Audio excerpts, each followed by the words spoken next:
Lessons from the Greek Crisis by Tom Eddlem. As the Greek economy descends into political and economic chaos, it's only natural for Americans to wonder how the United States can avoid such a catastrophe.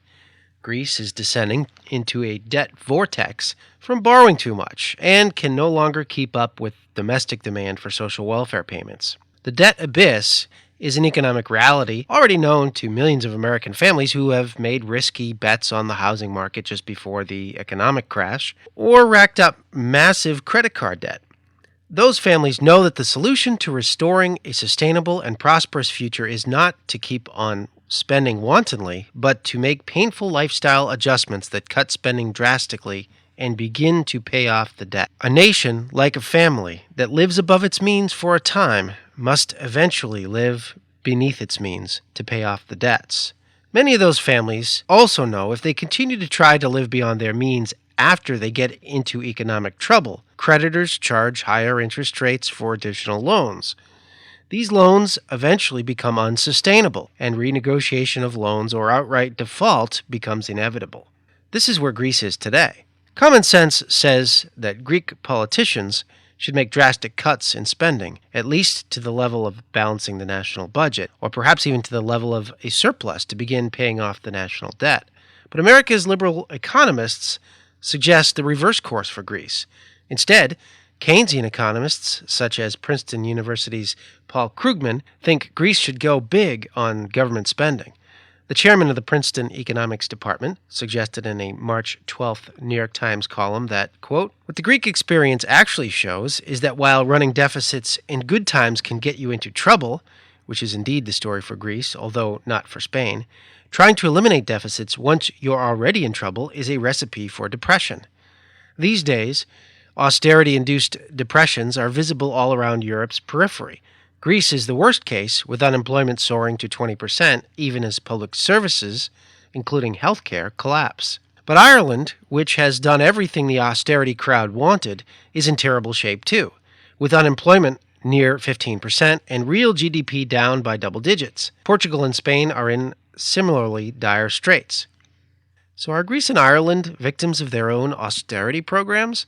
Krugman acknowledges that Greece never should have run up huge deficits during the good economic years of the 1990s and early 2000s, an assertion to which both the Keynesian and free market Austrian economists would agree. But Krugman and his fellow Keynesian economists say deficits in a recession are a solution to an economic crisis, even one like the current recession, which was built on too much government debt as well as privately held debt. Krugman says that deep cuts in Greek government expenditures have worsened the economic recession. But while the Greek government has made some cuts in spending since 2010, it never passed any true austerity package that would balance the national budget.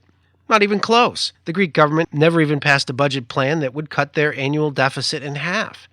In other words, they never had a plan to stop the descent into its national debt abyss. Despite an almost 20% reduction in spending in real dollar terms, Greece continued to spend wildly compared with the flatlined level of government revenue.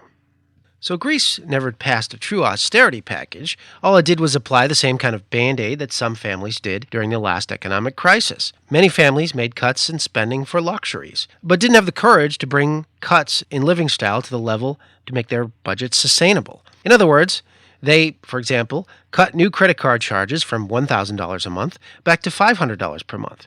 This did nothing but slightly delay the inevitable credit reckoning. Meanwhile, creditors charged ever higher interest rates for ever higher credit card spending balances that these families became less and less able to pay off. Bankruptcy loomed for millions of families because of these spending practices.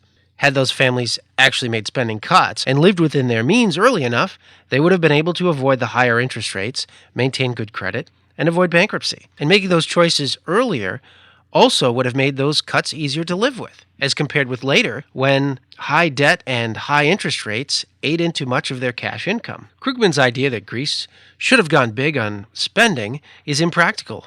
Even if under rare circumstances, it might work on a personal level. Consider a family that has taken on a considerable level of debt, but the father in the family decides to borrow money to go back to school to get a master's degree and get a higher paying job. That might work if he gets a higher paying job and if it more than compensates for the debt taken on by the family. But the Greek government is already taking more than 40% of the national economy in taxes. There's no comparable higher paying job available for the Greek government to take on without killing the economy further. Even if public spending brings the Greek economy to full employment, the Greek government is still spending nearly 20% more than it gets from taxes. Growth in tax revenue from more spending will never bridge that deficit gap, despite Krugman's fantasies. The math not only isn't there, it isn't even close. The Greek nation is already on the brink of bankruptcy and is faced with the same decisions as a family-facing bankruptcy: high debt levels, high interest rates on those debts, and only painful spending choices. The Greek contagion is spreading across Europe, with nations such as Portugal, Italy, and Spain soon to follow. Even Ireland, the official poster child, so-called, for the austerity movement, is running national budget deficits in excess of 10% of GDP. In other words, it's still near Greek-level deficits. And not surprisingly, Irish deficit spending may just require a second bailout from the European Union. The United States government has followed the Greek nation for the past decade and is only 3 or 4 years behind the Greeks in the level of debt. Proportionately, the United States has as much debt as Ireland and Italy. Our more than $15 trillion national debt exceeds the entire gross national product, the value of everything produced in the nation in 1 year. When Greek debt hit 140% of GDP, creditors started to bolt from the nation. We've been adding almost 10% of our GDP to the debt every year under the Obama administration.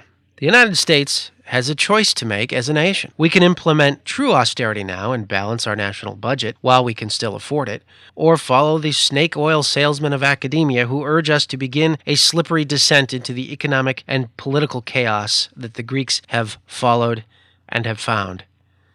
For Liberty News Network, I'm Tom Eddlem reporting.